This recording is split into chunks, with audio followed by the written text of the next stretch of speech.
Hey, good morning or hello everyone, and welcome back to another book sharing live stream. Today I'm going to talk about one of my favorite photo books. I keep saying one of my favorites because I've got a lot of favorites, but it's Alex Webb's The Suffering of Light. And if you're familiar with these streams that I've done a few of now, I've gone over a few books in the format whereby I'll just share a book that I really like, that I have in my collection, just so that you guys can get an idea of the content of that book, whether or not you'd be interested in that photographer's work, or if you are already interested in that photographer, if perhaps you want a bit of a preview of that book so that you can get your hands on a copy. And Alex Webb being one of my favorite photographers, I've now done, this is my second live stream of one of his books. Excuse me. So just let me know if everything's working all right on your end, if you guys are here. I think there's a little bit of a connection lag today, but we'll try and work with it and see how things go. So the last Alex Webb book that I shared, I'll just show you quickly here on my other view, is this one here. It's the Istanbul book. I chose to do that book first because that's one of my favorite single collections of his work. Now, this other book that I'm sharing today, The Suffering of Light, is a collection of work from his other books. So, for example, this book contains some of his Istanbul work, which is obviously just all photography he's done in Istanbul over the years. And in The Suffering of Light, you'll find work from this book, from his work in Haiti and South America, and, collective work. So it's 30 years of photographs, as you can see on the title there. Oh, thanks, Mike, for letting me know things are good. And yeah, how are you guys doing? Let me know what's been up, where you're watching from, if you guys are familiar with Alex Webb's work, if you have one of these books, if you're interested in this photography. It's always good to know where you guys are coming from, what brings you here, especially if you're here watching live. It must mean you have some level of interest, I guess, in either Alex Webb, film photography, street photography, something. So again, thanks for joining, and I hope everyone's doing well. All right, so I've just got like a little bit of a slideshow here that you can see a couple of things playing through. And these are just some of the favorite or most well-known images from this particular book. And you'll already see, if you're not familiar with Alex Webb's work, a very significant and distinguished style to his work. And on the bottom little slideshow there, you've just got the photograph of my copy of the book, and then just a self-portrait I found on the internet of Alex Webb himself. And out of interest, I think that self-portrait is taken in his more recent years, as you can sort of tell from his age and the fact that he's using the digital camera, the digital Leica M camera. So just checking some comments. Hey, Jen and Philip, watching from London. Thanks for joining, guys.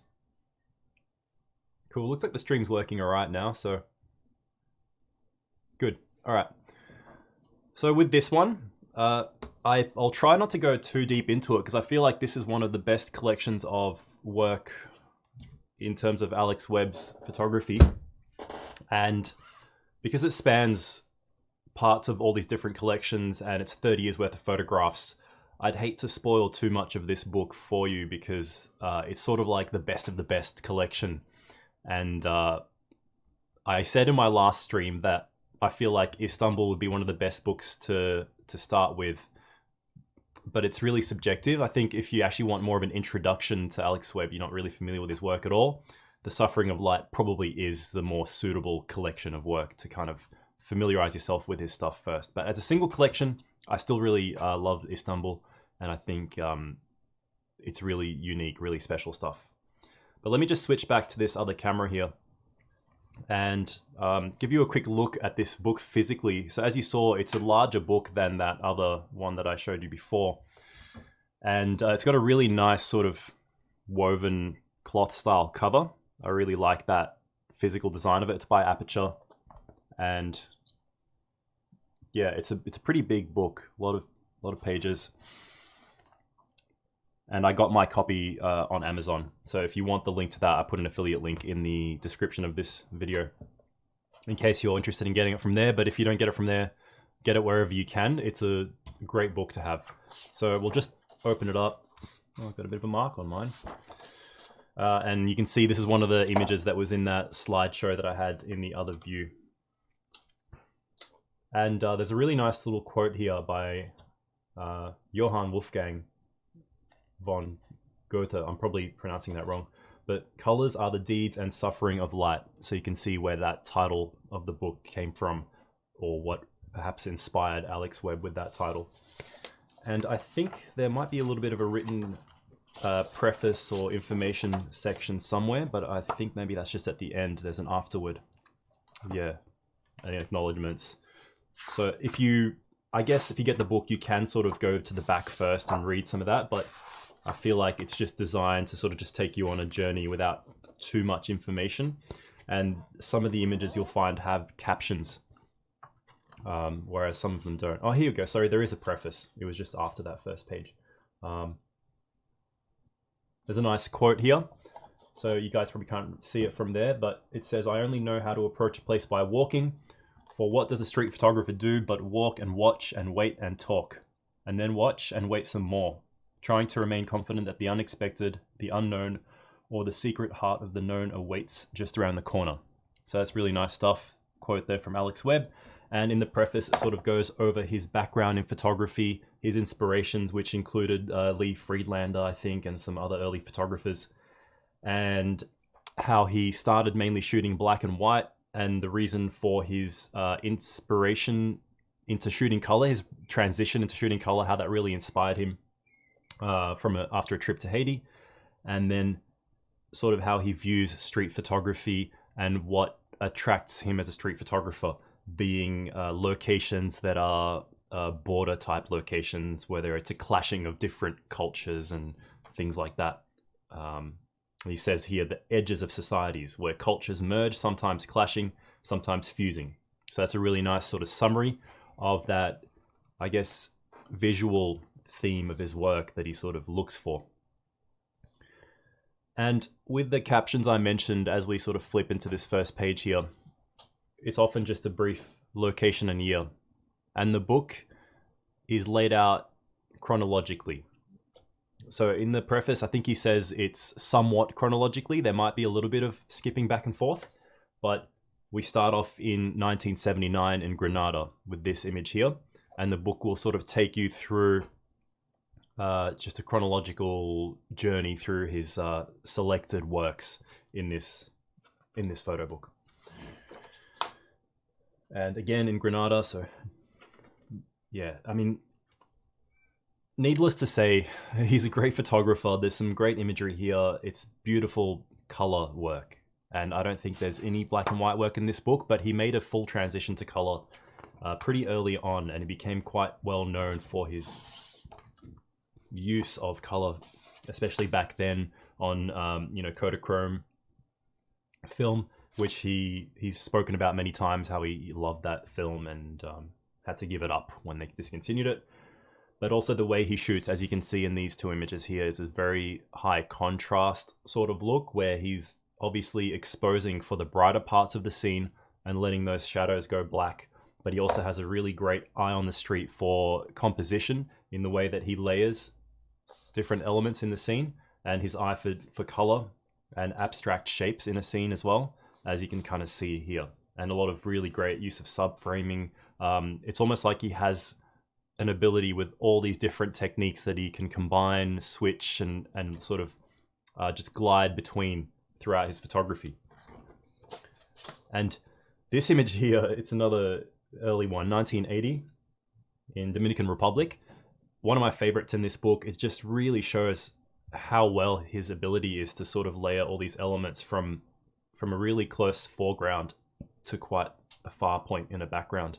And it almost just follows through this line here as it progresses back through the layers with all these different elements in it. Hey guys, anyone who just joined, thank you.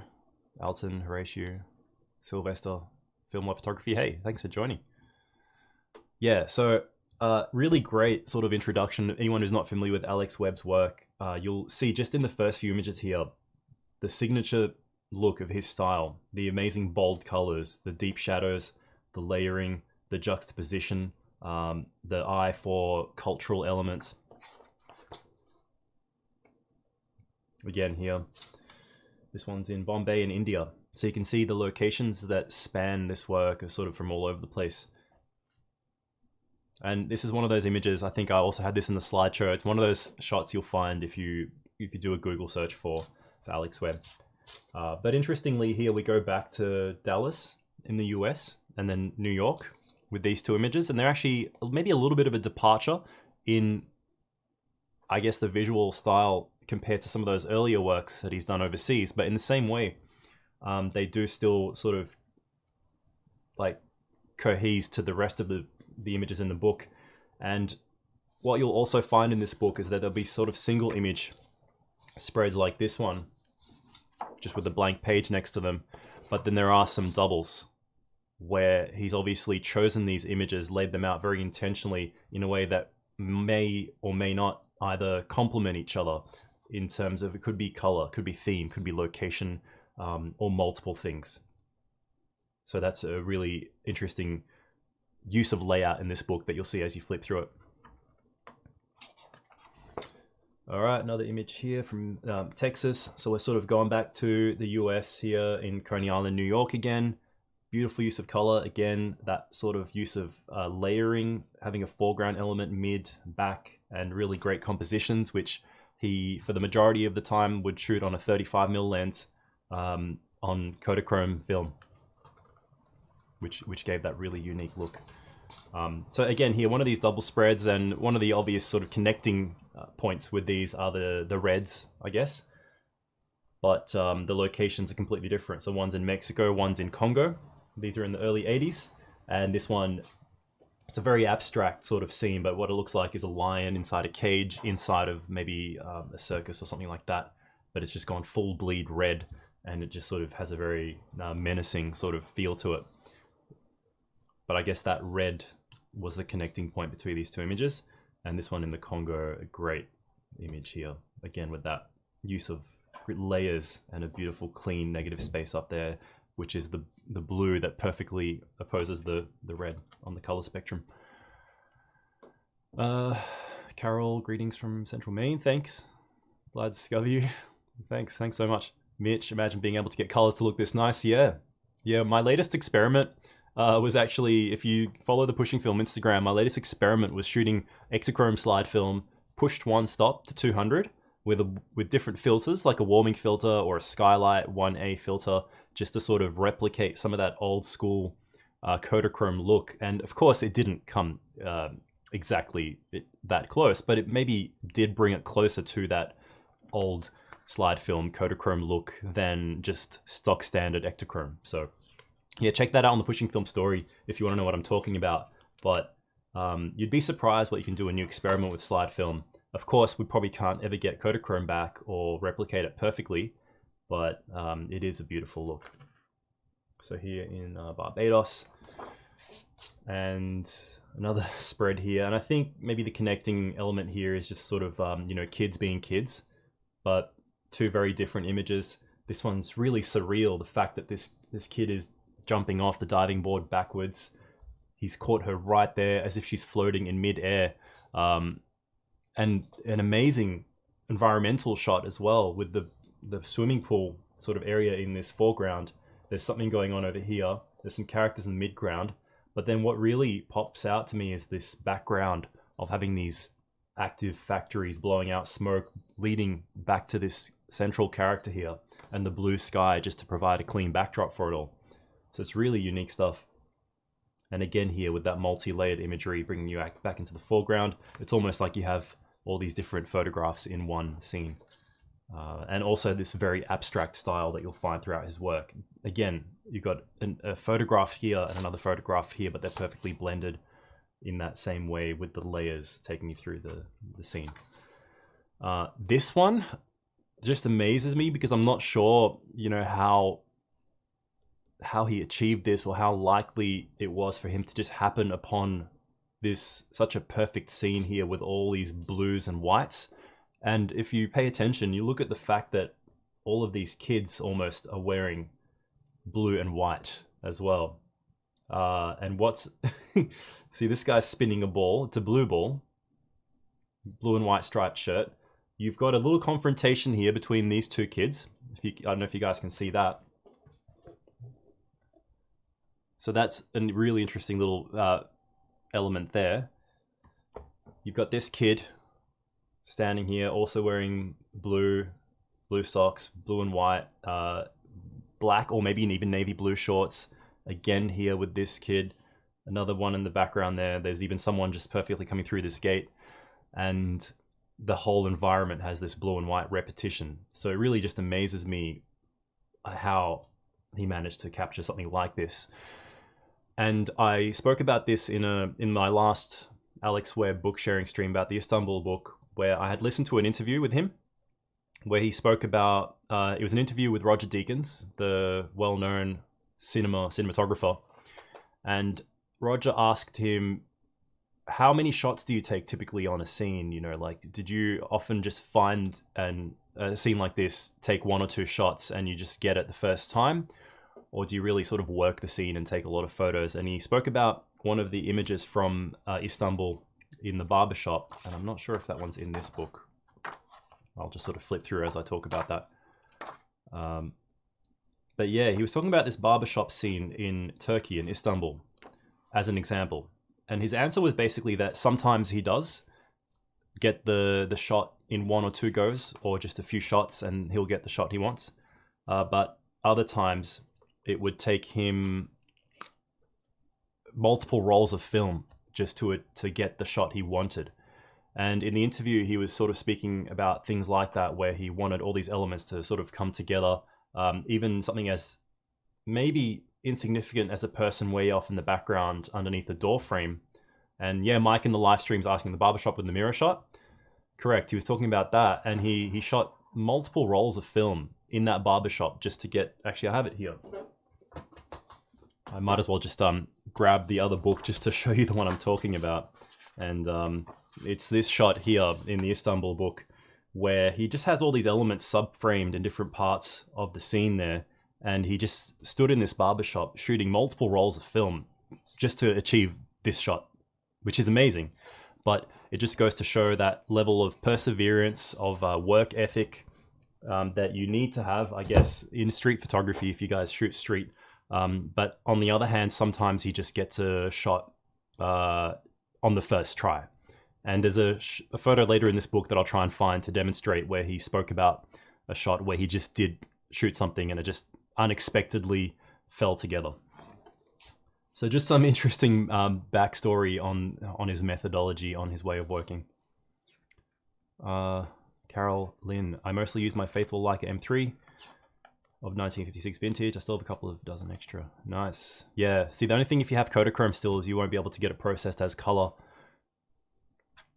To finish the first rolls of slide film in the freezer. Yep.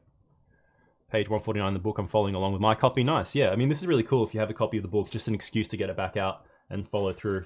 But let's sort of skip through a few, just for that reason that, you know, anyone who doesn't have this, I don't want to sort of ruin too much because it's quite an experience looking through this book for the first time.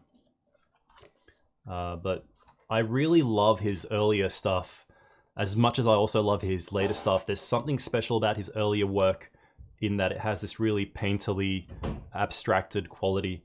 In terms of the colors especially, there's something different about the blues and the colors in his earlier work compared to some of the later stuff. Some of the later stuff still has that exact same quality, but maybe it's just the countries that he was in these earlier shots. You know, the South America stuff has a really unique look to it because of the people, the landscapes, the countries and whatnot. I think it's mainly just that.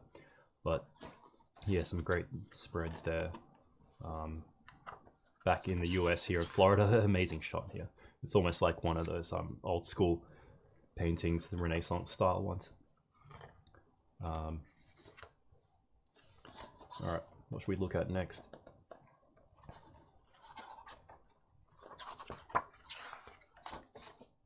Yeah, just have a look at some of these pages as I really quickly flip through.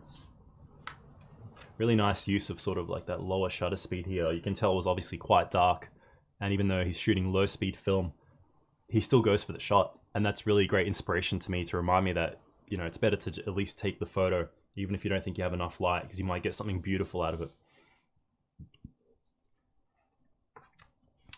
Film Love Photography, thank you for sharing great photography and doing something so different from other YouTube channels about film photography. Oh, thanks, man. Yeah, I mean, I'm sure I'm not the first one who's done something like this, but it is really inspiring to me to sort of look through photo books like this and share it with you guys. And even for me, it's an excuse to get the book off the shelf. Ferdinand, Istanbul, City of 100 Names, also good. Yeah, correct. So that's my favorite single body of work of Alex Webb's, the book I showed earlier, the Istanbul one. Highly recommend that as well. Here it is. All right, so in that Roger Deakins interview, by the way, if you're interested in that interview, it's on Roger Deakins' podcast, and I put a link to it in the description of this video. I definitely recommend listening to it if you want some insight into Alex Webb's background, his way of thinking, his work process, and he talks a bit about what I mentioned earlier about how he would be on the street in terms of working a scene or not and what he looks for. So in this shot here, Roger asked him, you know, how did you manage to capture this guy's surfing, by the way, if you can't make it out. There's a surfer back here behind the bridge in the water, but on the edge of the bridge, there's this little window and a cross point, almost like a target, perfectly outlining this surfer. But what Alex explained is that he was actually sort of taking a shot of this scene here, and the surfer just so happened to be there. Maybe he knew there were people surfing, but he didn't realize that he had perfectly captured this surfer right here in this little window. But it was something he noticed later after developing the film and seeing the slides. And yeah, that's just amazing. And this is one of those examples where he didn't have to shoot multiple rolls of film. I think he just took 1 or 2 shots or whatever it was he was saying, and he nails the shot. So amazing. And sorry, someone's saying audio dropped out. Let's have a quick look. Guys, let me know if anyone else had the audio. Okay, right, cool. Yeah, I'm not sure what happened there, but I'll try and keep an eye on those levels. Yeah. Anyway, I hope nothing too much was missed if the audio did drop out there, but yeah, really great insight in that podcast. So I definitely recommend listening to that. And oh yeah, the barbershop photo was in this book, so I didn't really need to bring that other book up, but yeah, beautiful stuff. I mean, these all just look like paintings. The colors, the contrast, the compositions, what more can I say? And Alex Webb's a big inspiration to me in my own street photography. So if you look at my work on my personal Instagram, for example, or other work I put out there, you'll probably see that I definitely draw some inspiration from his style. You know, nowhere near as good or, you know, as skilled or any, like, nowhere near it, basically, is what I'm trying to say. But some of the elements of how he shoots inspire me when I'm on the street, in terms of contrast and exposure and maybe what I look for. But yeah, I mean, it would be him and other photographers at the same time. And I think it's from just looking through this and other books of his. I'm just skipping multiple pages at a time here, because I don't want to make this stream too long. I know that sometimes I'll ramble on for way too long in these streams, so this one I want to try and keep a little bit shorter. So please feel free, guys, if you have any questions about the book as I sort of approach the end here. And let me know if you have any other recommendations of photo books. I would like to add more of Alex Webb's work to my collection. What I found, though, is some of his older books, the South American ones in particular, they're a bit harder to find and they're quite expensive, but hopefully I'll add one of those books to my collection soon. Yeah, this is amazing. And yeah, sort of towards the end of the book, so you can see we've reached the year 2000 now, and this is where you sort of approach the Istanbul work. So he selected some of the photography from that Istanbul book that I showed you earlier, and put them in this book. But it's interesting the way they're laid out quite differently to how they are in the Istanbul book. So he's laid them out in a way that works as part of this book, as part of this collection, to give it that sense of flow, which is great. So it's a really good layout, and sequencing is just as important as things like the print quality and the book itself, which is great, by the way. The print quality in this book is really nice. One of the best ones in terms of my street photography photo books. So That was all the Turkey stuff. And then back, this is actually a photo from September 11, 2001 in Brooklyn. And he's back in Havana. And I'm just skipping more. Also, actually, it jumps back and forth between Istanbul because he did fly back and forth over those late 90s, early 2000s. And it is just mostly chronological. But I spoke a lot about this image, for example, in my Istanbul book sharing live stream. And if you're interested, all those videos are still live on the channel. I mean, they were live streams, but I kept them uploaded on the channel if you want to go back and check them out. Another great image from Turkey there. This one's, it's pretty funny, this shot, but I don't know if I should feel bad for this kid. I think he was probably maybe plucking the feathers off this chicken or something, or roost, I don't even know. Yeah, let's skip a few more. So how long have I been streaming? Probably long enough. But we're approaching the end here.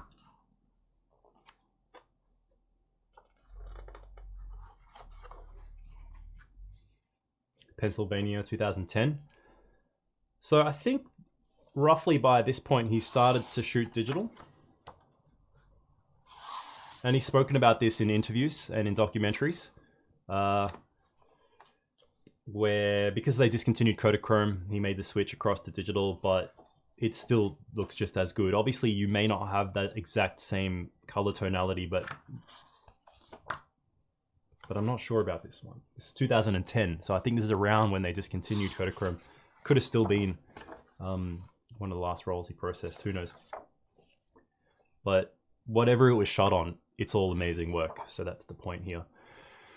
Cool, guys. So I tried not to spoil too much in that little flip through there. And there's just that afterword here by Jeff Dyer, really interesting insight into Alex Webb's photography and background. I think I need to reread this as well. I've sort of forgotten some of the main takeaways from it. And there's the end notes here. Also notes on books and projects. So here we go. Some of the other books in the collection. Under a Grudging Sun is the one that I've been trying to find, but that's the one that seems quite hard to get for a decent price. But you never know.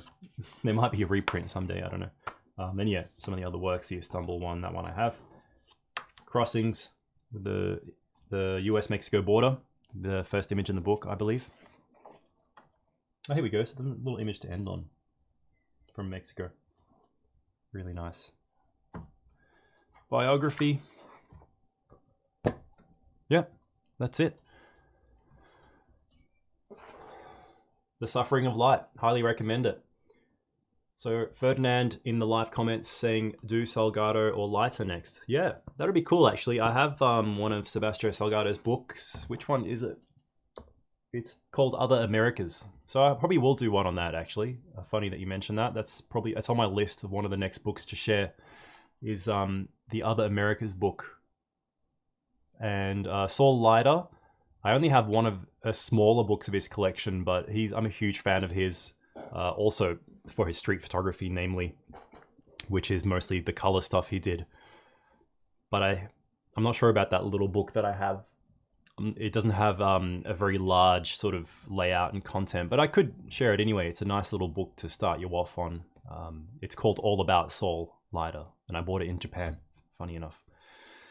What are your opinions on the final image, the finale of the collection? I often struggle in my portfolio of work deciding what deserves to be the end. Yeah, that's a good question because you obviously want to have some kind of flow throughout your photo book or zine, and I think it's just as important what you open with and what you end on, and what sort of feelings you try and take the viewer through or influence them, and tying things up at the end is a tricky question. I don't think there's a single answer to that, to what should be the finale of a collection. Just to give an example though, like sometimes it's easier than other times, because if your collection of photography just so happens to have an image that it's perfect, like of course this is what I'm going to end on, it could, literally have some kind of ending type look or theme or feel to the image. But sometimes it's not that easy or direct. So yeah, I'm not sure how I could answer that. Just sort of keep looking. Anyway, thanks for joining, guys, and thanks for watching. If you have watched this video post live stream, I know that it can feel a little bit long, and maybe you just put the video speed up, which I wouldn't blame you for if you're not watching live. So just making sure I didn't miss any comments. I'm sorry if I did miss any comments, guys, and thanks for all the support on the videos recently. Someone from Chicago, cool. I think I missed that earlier. Yeah, my last video was the Kodak 500T video of me just shooting a bit of street in the city, and check that out if you're interested in street photography. You might like it. It's just a day where or a night, sorry, of shooting photography on the street on Kodak Vision 500T and my Nikon FE, and I just did a bit of sort of cinematic style video to accompany the photography. I tried not to have too much vlog style talking during the actual photography sequence, but I just did all the talking afterwards at the end of the video. So it could be just fun for you to watch the first half if you want, and only stick around for the afterward if you feel like it. Mike, thanks for the stream from Winnipeg, Canada. Thanks, man. All the way from Canada. I want to visit Canada someday. All right. Thanks again, guys. I'm going to end the stream there, and I'll catch you in the next video or live stream. Have a good day or night.